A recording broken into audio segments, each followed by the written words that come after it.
Hello, everybody. Scott Golden here with the Golden Opportunities Coaching and Pro Wrestling Logic YouTube channels. Welcome to those of you who are new. Welcome back to those of you seasoned veterans of what we're doing around here. What we're doing around here is bringing about conversations of a psychological, mental health, emotional health paradigm. Nope. We're bringing about conversations about pro wrestling in old school and new school form, 2,600 of these deep, and we continue on our way, including an opening podium interview with Gene Okerlund of Bret Hart from the 10-12-92 edition of Superstars, and Bret Hart thanking his fans, family, and God for their support as he beats Ric Flair for the World Championship, featuring a special report segment with comments from Randy Savage and the Ultimate Warrior and Flair and Razor Ramon and Mr. Perfect regarding their upcoming match at Survivor Series, during which Savage congratulates Hart for his championship victory. Also includes an announcement of the following matches for the Survivor Series: Undertaker versus Kamala in a coffin match, and the Natural Disasters and the Bushwhackers versus Tag Team Champions Money Inc. and the Beverly Brothers in an 8-person elimination match, following a vignette promoting the return of Bob Backlund, where Backlund's family is shown and his construction business is highlighted as well. Then we go to the Beverly Brothers with the Genius defeating Jerry Fox and Eric Friedman. 2:35 when Bo scores the pin following a head spike. Basically, greetings from Shaker Heights in a pretty rough run there. The Genius is accompanying them to ringside, and the Genius is obviously extremely happy with that particular foray of things. Obviously, Bobby Heenan, on the other hand, is, well, not, and ultimately kind of keeps things going. In accordance with that, we see the Cup basically tossed in the corner and ultimately gets things going there. Um, and then kind of a roll up by one of the Beverlys. Fox doesn't get everything he wants there, but hits a power slam and the Shaker Heights, and ultimately getting a,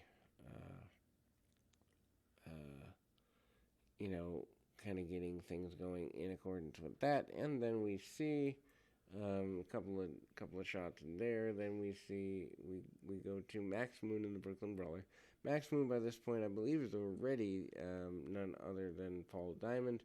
Moon hits a couple of hip tosses and drop kick, and tries to, and does do a pescado over the top rope onto the Brooklyn Brawler, back when those moves were actually impressive because you didn't see them every other move in every other match. Then we see Brooklyn Brawler come back into the ring, still managing to be a pretty good heel.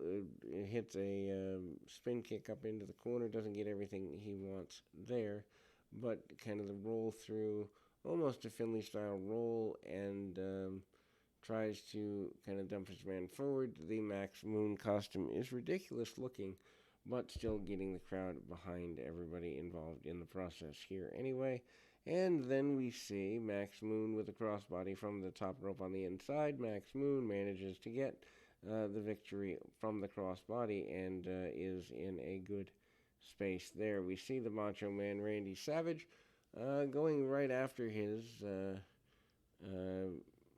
basically deal with the Warrior, and Savage and the Warrior are basically saying they want to get rid of Ric Flair and Razor Ramon at the as the Ultimate Maniacs. Also, as Randy Savage congratulates Bret Hart, Mr. Perfect is not happy that Bret Hart is the world champion. Also, Savage is the main target of one brand new Razor Ramon. Ramon having come in the summer of the year and already placed in a pretty big run there. Then Ric Flair talks a lot of trash about the Ultimate Warrior in the promo, even though that Warrior match is less than, a month and a half away, doesn't go anywhere in that proper direction. Then we go to the Repo Man, relatively new character here. Repo Man is pretty consistent about wanting to eradicate himself in a, I guess you'd say, non-secular way, and managing there. Does the Repo Man defeat Steve May via submission, half grab after sending him into the buckle, and a couple of body slams and other basic maneuvers, half crab by the Repo Man, getting the victory for the wannabe repossessor. Repo Man really hasn't come in and done a whole heck of a lot yet, but it's early in his career run here, and certainly he has larger things on his brain. Then we go to the Event Center upcoming deal here. Event Center, of course, Sean Mooney letting us know at the Boston Garden Saturday afternoon, November 7th. A lot of these deals are Boston area localized, and Crush promises to get rid of the Berserker at the hands of Mr. Fuji, and that is the basic thing here.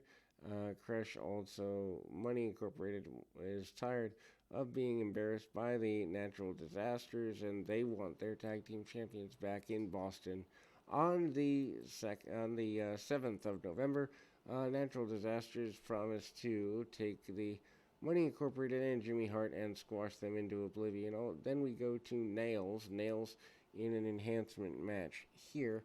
Nails, of course, just new on the scene, coming in the summer. Of course, that is Kevin Kelly, and ultimately he was in the AWA. He's doing the less than reformed prison guard gimmick. Tom Stone doesn't have to do a heck of a lot here because the match is super, super simple. Punches, kicks, and basic stuff for Tom Stone by every stretch of the imagination here, and needless to say, not a good thing if you are Tom Stone to be in this particular contest, as the match is extremely one-sided.